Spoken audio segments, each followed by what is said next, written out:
बहुत बहुत स्वागत है न्यूज स्टेट के मंच पर। एसटी हसन साहब, आपका सबसे पहला सवाल ये कि चुनाव नजदीक आते ही समाजवादी पार्टी से लोग दूर क्यों जाने लगते हैं? विधानसभा के चुनाव थे 22 के, ओपी राजभर गए। आप स्वामी प्रसाद मौर्य की तरफ से पहले महासचिव के पद से इस्तीफा दिया गया, फिर एमएलसी के पद से उन्होंने इस्तीफा दे दिया, नई पार्टी बनाने का ऐलान कर दिया है। आरएलडी भी समाजवादी पार्टी से अलग होकर एनडीए में शामिल हो गई। देखिए, बहुत से लोगों की मजबूरियां होती हैं, उनकी एक्सपेक्टेशंस होती हैं जो शायद हम पूरा ना कर सके हों, और हम एक हद तक ही किसी की एक्सपेक्टेशंस को पूरा कर सकते हैं, उससे ज़्यादा नहीं। तो कहीं ना कहीं उनको कहीं और अपना इंटरेस्ट महसूस होता है तो शिफ्ट करते हैं। लेकिन समाजवादी पार्टी तो एक चलती ट्रेन है, इसमें तो लोग आते भी हैं और चढ़ते भी हैं, उतरते भी हैं, इसके ऊपर कोई फ़र्क नहीं पड़ता। लेकिन एक मैसेज तो जा रहा है कि समाजवादी पार्टी से लोग जा रहे हैं, जैसा कि स्वामी प्रसाद मौर्य ने भी आरोप लगाया कि पार्टी में उनकी अनदेखी की जा रही है। अखिलेश यादव की तरफ से उनके पत्र का कोई जवाब नहीं दिया गया। देखिए, अखिलेश यादव जी कभी किसी की अनदेखी नहीं करते। छोटे से छोटे कार्यकर्ता के ऊपर भी उनकी निगाहें रहती हैं, लेकिन उनकी मजबूरी हो, कोई बात हो ऐसी, वो किसी लिए गए हैं। उन्होंने कोई ऐसी खास बात तो बताई नहीं, जानने की कोई ख़ास वजह नहीं बताई। तो मैं समझता हूँ कि उन्हें शायद अपना भविष्य अलग पार्टी बनाने में दिख रहा है। बेहतर है वो बनाए, हमारी तो शुभकामनाएं हैं। मुरादाबाद सीट को लेकर समाजवादी और कांग्रेस के बीच में कहीं ना कहीं गठबंधन को लेकर पेच फंसता हुआ नजर आ रहा था। पहले कैंडिडेट के नाम का ऐलान किया गया, लेकिन उसमें मुरादाबाद सीट से लोकसभा की कैंडिडेट के नाम का ऐलान नहीं किया गया। मुरादाबाद सीट से कौन इस बार कैंडिडेट होगा, आपको क्या लगता है? देखिए, मुरादाबाद हमेशा से समाजवादी रहा है और आगे भी हमें उम्मीद है समाजवादी रहेगा। आज़ादी के बाद से आज तक मुरादाबाद में कांग्रेस के 3 एमपी जीते हैं, बाकी हमेशा समाजवादी पार्टी या जनता दल वगैरह के कैंडिडेट जीतते रहे हैं। तो मुरादाबाद में आज भी सिटिंग एमएलए हमारा, सिटिंग एमपी हम खुद हैं, और सिटिंग सीट्स को हम क्या कोई भी पार्टी देना नहीं चाहती। यूसीसी को लेकर आपकी क्या राय? क्योंकि इस बार बड़ा मुद्दा बनने वाला है यूसीसी लोकसभा के चुनाव में। उत्तराखंड में लागू हो चुका है, वहां से बिल पास हो चुका है सदन से। अगर पूरे देश भर में अगर इसे लागू किया जाता है तो समाजवादी पार्टी का क्या रुख होगा, आपका क्या रुख? देखिए, पहला सवाल तो यह है मेरा कि यूसीसी की ज़रूरत क्या है? क्या कोई परेशानी आई? 75-76 साल से देश स्मूथली चल रहा था, सिर्फ पॉलिटिकल माइलेज लेने के लिए इस किस्म की बातें की जा रही हैं। किसी को क्या परेशानी है? आपके अपने अलग कानून है, हिंदू लॉ अलग है, मुस्लिम पर्सनल लॉ अलग है, सिखों के अलग है, आदिवासियों के अलग है। आप डायरेक्ट हिट मुस्लिम्स को क्यों करते हैं? और मेरा साफ कहना है, और आपके मन से भी कह रहा हूँ, कि हम मुसलमान कुरान को पहले तरजीह देते हैं, कुरान के मानने वाले हैं। हम ऐसे कानून को नहीं मानेंगे जो कुरान के मुखालिफ हो।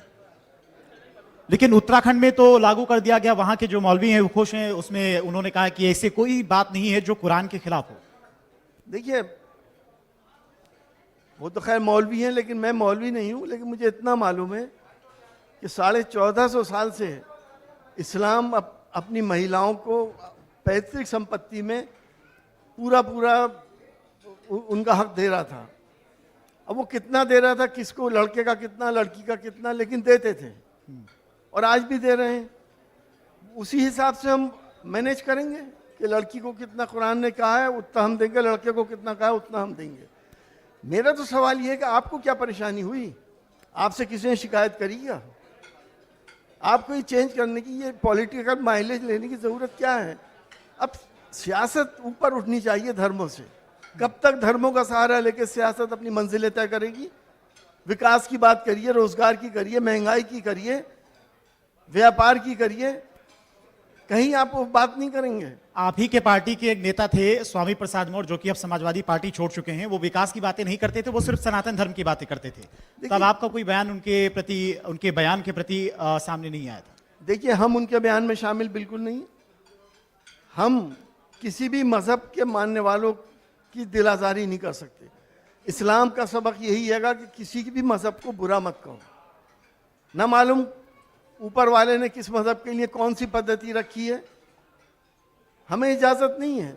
और सनातन धर्म बहुत बड़ा धर्म है, अगर किसी ने उनकी दिल आज़ारी करी है तो उसके साथ हम नहीं खड़े होंगे। पर्सनल व्यूज़ थे वो।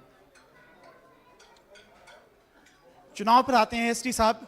लोकसभा के चुनाव नजदीक हैं और जैसे जैसे समय नजदीक आ रहा है वैसे वैसे देख रहे हैं कि बीजेपी का कुनबा कहीं ना कहीं बढ़ता जा रहा है। बीजेपी की टीम बड़ी होती जा रही है, कई उनके पास बड़े चेहरे हैं, लेकिन अखिलेश यादव कहीं ना कहीं अकेले नजर आ रहे हैं। आरएलडी के जयंत चौधरी उनके साथ में थे, वो भी अब किनारे हो चुके हैं। स्वामी प्रसाद मौर्य खैर लगातार उनके जो बयानबाजी की जा रही थी उनके तरफ से, उसको लेकर शायद वो पार्टी से नाराज थे कि उनका कोई सपोर्ट नहीं कर रहा था। हालांकि कई ऐसे नेता थे जो उनके बयान का विरोध भी कर रहे थे, लेकिन एक मैसेज जो है कहीं ना कहीं पार्टी के कार्यकर्ताओं में, पार्टी के कार्यकर्ताओं का मनोबल कहीं ना कहीं टूटता है जब लोग पार्टी छोड़कर जाते हैं।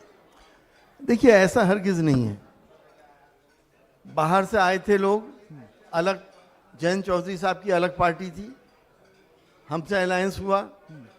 अब जैसे बहुत से चैनल ढोल बजा रहे हैं कि इंडिया गठबंधन खत्म हो गया, 28 पार्टी हैं इंडिया गठबंधन में और कितनी अलग हुई हैं। लेकिन एक मैसेज जो है वो मीडिया की तरफ से भी दिया जा रहा है, इंडिया गठबंधन कुछ नहीं। लेकिन जो अगवा थे नीतीश कुमार, वो तो सबसे पहले ही अलग हो गए। हाँ, गए, ऐसे सुझा रहे हैं ना, गए। अब तो जनता बताएगी ना कि क्यों किया ऐसा। आ रहा इलेक्शन, आपको तो एहसास है, पूरी हिंदुस्तान ये कह रहा है कि एक आइडियोलॉजी होनी चाहिए हर सियासत की। ये थोड़ी है कि जहां चमक देखी वहां भाग गए। आइडियोलॉजी भी कोई चीज होती है क्या? बिल्कुल ही खत्म हो गई। लोकसभा चुनाव को लेकर कांग्रेस और समाजवादी के बीच में सीट शेयरिंग को लेकर अभी तक कोई रणनीति नहीं बन पाई है कि कांग्रेस को हालांकि प्रस्ताव भेजा गया था अखिलेश यादव की तरफ से कि 17 सीटें लोकसभा चुनाव के लिए दी जाएंगी, लेकिन कांग्रेस की तरफ से कोई जवाब नहीं आया। तो आगे क्या पार्टी का रुख रहने वाला है? नहीं, बातचीत चल रही है, हमारे बड़े नेता बात कर रहे हैं और हो सकता है अभी 1-2 घंटे में आपको मालूम भी हो जाए। अलायंस पक्का है और होके रहेगा। पार्टी का भी डिस्ट्रीब्यूशन सही तरीके से हो जाएगा, तमाम सीटों का डिस्ट्रीब्यूशन भी सही तरीके से हो जाएगा। बहुत लोगों ने कोशिश करी और बीजेपी तो चाहती ही है कि घड़ी की चौथाई में ये अलायंस खत्म हो जाए। और हमारा यही कहना है कि जो सांप्रदायिक ताकतों को हटाना चाहता है वो अलायंस में आ जाए। अब आप देख लीजिए, सांप्रदायिक ताकतों के साथ हैं आप या सांप्रदायिक सौहार्द के साथ हैं, ये तो वक्त बताएगा। समाजवादी पार्टी सिर्फ उत्तर प्रदेश में लोकसभा का चुनाव लड़ेगी या फिर दायरा उसका मध्य प्रदेश, उत्तराखंड में भी बढ़ाने की तैयारी? देखिए, समाजवादी पार्टी का बेस उत्तर प्रदेश है। समाजवादी पार्टी उसी को अभी आगे बढ़ाएगी और हम उत्तर प्रदेश में 2024 के चुनाव में हमें पूरी उम्मीद है कि हम बहुत अच्छा परफॉर्मेंस देंगे, जो शायद आप लोगों के ख्याल से नहीं होता, वो हो जाएगा। तो समाजवादी पार्टी जब यहाँ पे पैर सही से जमा लेगी और जमे हुए हैं तो हम आगे भी बढ़ेंगे, आगे भी फैलाव होगा इस पार्टी का। हम कब मना करने नहीं जाएंगे। बीजेपी की तरफ से 80 सीटों का टारगेट रखा गया है और जिस तरह से बीजेपी के अभियान चल रहे हैं हर समाज के लिए, चाहे मुस्लिम समाज की बात करें तो पसमानदा मुसलमानों को साधने के लिए लगातार उनकी तरफ से अभियान चलाया जा रहा है। और आज ही ऐलान किया गया है बीजेपी की तरफ से कि वो मदरसे और मस्जिदों के जरिए भी चुनाव प्रचार करेंगे। तो ऐसे में समाजवादी पार्टी की क्या रणनीति रहने वाली है? देखिए, ये जनता सब जानती है, इस्लाम के अंदर छोटी बड़ी जातें कुछ नहीं होती। मस्जिद में एक सफ में नमाज पढ़ते हैं सब लोग, साथ बैठ के खाना खाते हैं। तो ये पसमानदा करना या और कुछ कर देना, ये बांटने की साजिश है। मुसलमान समझ रहा है कि क्यों किया जा रहा है ये। और जहाँ तक आपने मदरसों की बात करी, प्रधानमंत्री जी ने ये कहा था कि हम चाहते हैं कि मुसलमान के एक हाथ में कुरान पाक हो और दूसरे में कंप्यूटर हो, और उसी के अकॉर्डिंग मदरसे के अंदर आधुनिक टीचर्स रखे गए। उन टीचर्स की तनख्वाह 8,000 से लेके 12,000 थी। पिछले 50 महीने से उनको तनख्वाह नहीं दी गई और जब ये मुद्दा मैंने पार्लियामेंट के अंदर उठाया तो मालूम है आपको क्या हुआ, ये आधुनिक टीचर्स ही खत्म कर दिए गए। अभी तो आप मदरसों की बात कर रहे हैं, लेकिन आप मदरसों के लिए करा क्या आपने, आपका ट्रैक रिकॉर्ड क्या है? अब इतना बेवकूफ मुसलमान है नहीं कि इन बातों में आ जाए। लेकिन सबसे ज्यादा फायदा भी अल्पसंख्यक समुदाय को हुआ है। चाहे वो प्रधानमंत्री आवास योजना की बात करें तो सबसे ज्यादा जो आवास बने हैं ग्रामीण इलाकों में उनका फायदा भी अल्पसंख्यक समुदाय को हुआ है। एक आंकड़े जो सामने आए थे, और जो सरकार की तरफ से, केंद्र सरकार की तरफ से राशन वितरण की योजना चलाई जा रही है, उसमें भी सबसे ज्यादा फायदा कहीं ना कहीं अल्पसंख्यक समुदाय को ही हो रहा है। देखिए, इस वक्त हिंदुस्तान का मुसलमान, खास तौर से अल्पसंख्यक मुसलमान, ये सबसे निचले पायदान पर है। आज इसके हालात दलितों से ही बदतर हैं। उनके पास रहने का मकान नहीं है। तो क्राइटेरिया में जब वो सबसे ज़्यादा आएंगे तो सबसे ज़्यादा मिलेगा। इसमें परेशानी की क्या बात है? क्या इस पे भी एतराज़ है कि मुसलमान को क्यों मिल गया ज़्यादा? नहीं, कहीं ना कहीं विकास तो हो रहा है ना, उन लोगों का भी विकास हो रहा है ना। देखिए, उनका हक नहीं है क्या कुछ? अगर विकास तो सबका इवन होना चाहिए ना। मुसलमान सबसे नीचे पायदान पे क्यों आ गया? सच्चा कमेटी ने क्यों कहा कि दलितों से ज्यादा बदतर है? तो क्या जिम्मेदारी सरकारों की नहीं है कि मुसलमान को भी बराबरी पे लाके खड़ा करें? लेकिन आप देख रहे हैं सियासत क्या हो रही है। हिंदू मुसलमान के अलावा है क्या? आपको क्या लगता है कि लोकसभा चुनाव नजदीक आते आते विकास और रोजगार, महंगाई की बात ना होते होते धर्म की कहीं ना कहीं बात होने लगी? देखिए, मैं हमेशा कहता चला आया हूं कि ये बदनसीबी है इस वक्त हमारी सियासत की कि हमारी सियासत धर्मों का सहारा लेकर अपनी मंजिलें तय कर रही है।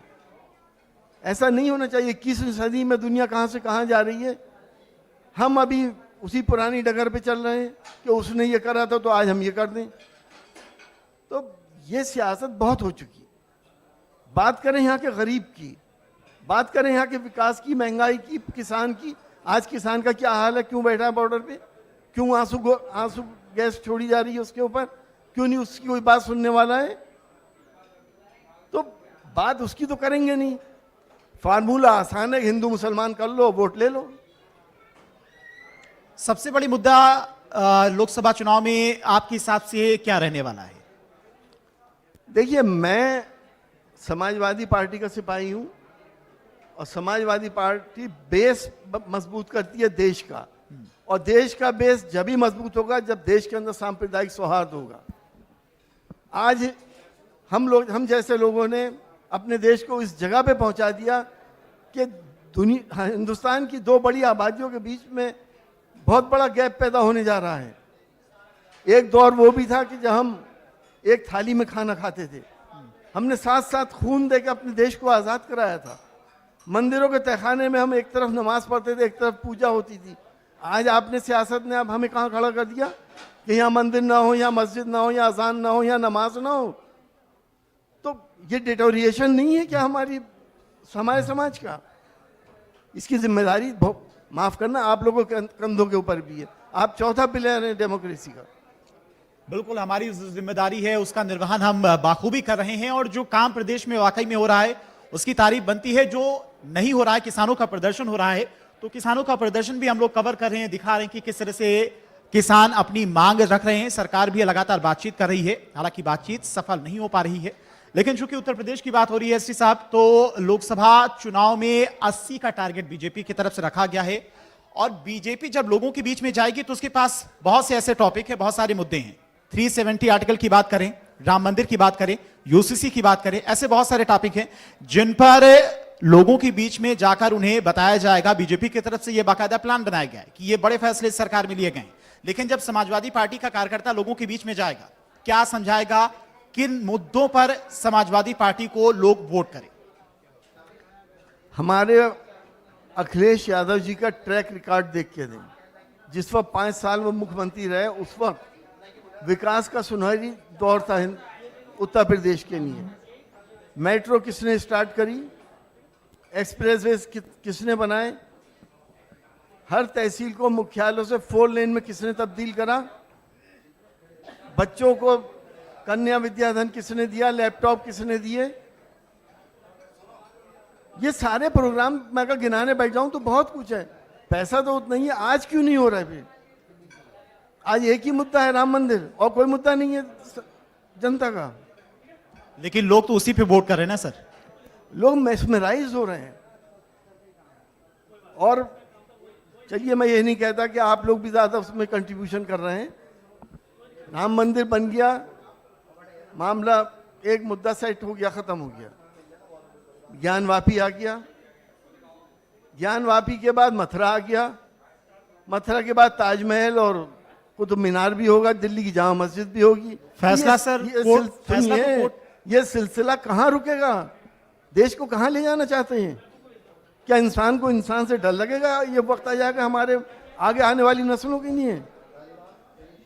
सर, सारी चीजें कानूनी तौर तरीके से की जा रही है। राम मंदिर में भी सुप्रीम कोर्ट का फैसला था, तभी वहां पर फैसला नहीं, सुप्रीम कोर्ट का वर्डिक्ट था, इंसाफ नहीं था। ये आपको भी मालूम है। सुप्रीम कोर्ट ने साफ लिखा अपने फैसले के अंदर कि 6 दिसंबर 1992 को क्राइम हुआ था। सुप्रीम कोर्ट ने लिखा है कि बाबरी मस्जिद के नीचे मंदिर का कोई अवशेष नहीं मिला, लेकिन आस्थाओं के हिसाब से दो परिवारों में, दो कम्युनिटीज के अंदर एक फैसला कराया सुप्रीम कोर्ट ने कि ये जो झगड़ा चल रहा है इतने सैकड़ों सालों से, इसे खत्म करो। सुप्रीम कोर्ट ने ये काम करा। ज्ञानवापी पर आपकी क्या राय है? ज्ञानवापी में तो लोग कहते हैं कि साक्ष्य खुले तौर पर दिखाई दे रहे हैं। मस्जिद की पीछे की जो दीवार है वो, उसका स्ट्रक्चर साफ तौर पर बता रहा है कि वहां पर मंदिर है। देखिए, जो भी हुआ, जिस वक्त ये मंदिर अगर किसी ने तोड़े थे, जैसा कि हिस्टोरियन भी बताते हैं, उस वक्त क्या संविधान था? उस वक्त राजशाही थी, बादशाह हुआ करते थे। बादशाह की जबान संविधान होती थी, सारी जमीन बादशाह की होती थी। उसने क्या करा? अगर उसने गलत करा है तो आज हम उसे रिपीट करें फिर, कि हम भी गलत करके दिखाएं? लेकिन इस्लाम में तो साफ तौर पर लिखा है कि किसी भी कब्जा की गई जमीन पर या फिर किसी धार्मिक स्थल पर तोड़कर अगर आप वहां पर मस्जिद बनाते हैं, नमाज अदा करते हैं, तो आपकी नमाज कबूल नहीं की जाएगी।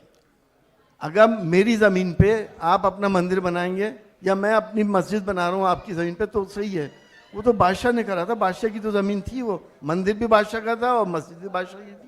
लेकिन नमाज पढ़ना वहां पे क्या सही है आपकी? मैं मौलवी नहीं हूँ, लेकिन इस्लाम के जानकार तो आप भी हैं ना। हम मुसलमान हूँ, इस्लाम तो बहुत वास्ट सब्जेक्ट है। लेकिन मैं ये जानता हूँ कि किसी की जमीन के ऊपर जबरदस्ती कब्जा करके अगर मैं उस पर मस्जिद बनाऊं तो मेरी इबादत वहां नहीं होगी। लेकिन उस दौर पे तो देखिए आप, क्या बादशाहों ने मंदिर नहीं बनवाए थे? क्या कभी दिखाया लोगों ने कि साहब ये मंदिर उन बादशाहों ने भी बनाए थे? आज भी मुरादाबाद में ऐसे मंदिर हैं जिसको मुगल बादशाह ने अपनी जायदादें दी थी, वजीफा देते थे। हम तोड़ने फोड़ने वाली राजनीति को तो हाईलाइट करते हैं, जोड़ने वाली बातों को हम हाईलाइट नहीं करते। लेकिन अगर ज्ञानवापी को लेकर भी कोर्ट की तरफ से कोई फैसला आता है, चाहे फिर वो आपके पक्ष में हो, इस्लाम के पक्ष में हो, या फिर इंतजामिया कमेटी के पक्ष में हो, या फिर हिंदू पक्ष में हो, तो क्या आप उसे मानेंगे? जाहिर है हम डेमोक्रेटिक सेटअप को अगर नकारेंगे, अगर नहीं मानेंगे तो। कोर्ट का फैसला हम सब मानते हैं, और माना, क्या माना नहीं बाबरी मस्जिद के मामले में? लेकिन एक कानून बना था 1991 में, प्लेस ऑफ वर्शिप एक्ट, जिसके अंदर ये कहा गया था 1947 में जो स्टेटस है तमाम इबादत गाहों का, वो स्टेटस को रहेगा सिवाय अयोध्या के। उस कानून के मुताबिक हमें चलना पड़ेगा। हमें देश के अंदर सांप्रदायिक सौहार्द जब ही मेंटेन होगा जब ये सब बातें बंद होंगी और सिर्फ हिंदुस्तान की बात होगी। हसन सर, क्या आपको लगता है कि चुनाव से पहले बीजेपी की तरफ से कहीं ना कहीं इसे एक बड़ा मुद्दा बनाया जा रहा है? राम मंदिर में प्राण प्रतिष्ठा का कार्यक्रम हुआ, लाखों श्रद्धालु रोज दर्शन करने जा रहे हैं, लेकिन क्या ज्ञानवापी को भी और मथुरा को भी एक बड़ा टॉपिक बनाया जा रहा है? देखिए, बीजेपी का तो इतिहास ही ये है। उन्होंने सारी सियासत मंदिरों पे करी, उन्होंने हिंदू मुसलमान कम्युनल सियासत करी। मैं आप अगर हिंदू हैं क्या रामचंद्र जी सिर्फ हिंदुओं के हैं, मुसलमानों के नहीं? आप भगवान का दर्जा देते हैं, वो अल्लाह, वो ईश्वर क्या अलग अलग है? क्या पैदा करने वाला और पालनहार अलग अलग है? मैं कैसे इबादत करता हूं, आप कैसे पूजा करते हैं, मंजिल तो एक ही है, लेकिन फायदे राजनीति उठा रही है उसके, आपस में लड़ाकर और आपस में बैर पैदा करके। क्या ये जायज है देश के लिए? क्या ये शुभ संकेत है देश के लिए? हम तो आपसे यही कहेंगे कि ये सारे इश्यूज सेटल होने चाहिए प्यार मोहब्बत से। चलिए सर, आपका ज्यादा समय नहीं लेंगे। एक आखिरी सवाल आपसे, राजा भैया और प्रदेश अध्यक्ष समाजवादी पार्टी के नरेश उत्तम पटेल की मुलाकात हुई, क्या गठबंधन हो जाएगा लोकसभा चुनाव से पहले? देखिए, जहां तक मुझे मालूम है वो ये मुलाकात राज्यसभा के चुनाव के सिलसिले में थी। उनके पास कुछ एमएलएज हैं और हमारे प्रदेश अध्यक्ष ने ये दरख्वास्त की है कि वो हमें हमारे कैंडिडेट्स को सपोर्ट करें। इसके अलावा कोई और दूसरा मकसद नहीं था। माना ये भी जा रहा है कि राजा भैया ने कहीं ना कहीं हामी भी भर दी है कि 20 साल तक वो समाजवादी पार्टी से जुड़े रहे, तो उनकी पहली प्राथमिकता समाजवादी पार्टी की तरफ से समाजवादी पार्टी ही रहेगी। तो क्या ये एक पॉजिटिव साइन माना जाए कि आगे चलकर समाजवादी पार्टी और राजा भैया की पार्टी का विलय हो सकता है? देखिए, समाजवाद तो आपके खून में भी बहता है, मेरे खून में ही बहता है, हिंदुस्तान के खून में बहता है।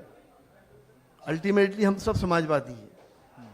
अब ये हालात ऐसे हो गए कि बिखराव हो गया, सांप्रदायिकता फैल गई, तो सभी लोग चाहते हैं कि समाजवाद रहे और समाजवादी पार्टी रहे। चलिए, आपका समय बहुत नहीं लेंगे। बहुत बहुत शुक्रिया, आपने अपना कीमती वक्त हमें दिया और न्यूज स्टेट पर बहुत बेबाकी से तमाम सारे सवालों का जवाब आपने दिया। तो समाजवादी पार्टी का क्या रुख 2024 के लोकसभा चुनाव का लेकर रहने वाला है, वो साफ तौर पर मुरादाबाद से सांसद एसटी हसन ने जाहिर कर दी हैं। अब क्या कुछ रणनीति रहती है समाजवादी पार्टी के लोकसभा चुनाव को लेकर, किन किन दलों के साथ में समाजवादी पार्टी का गठबंधन रहता है, ये देखना होगा। समय के साथ क्या कुछ रणनीति अपनाती है समाजवादी पार्टी बीजेपी का सामना करने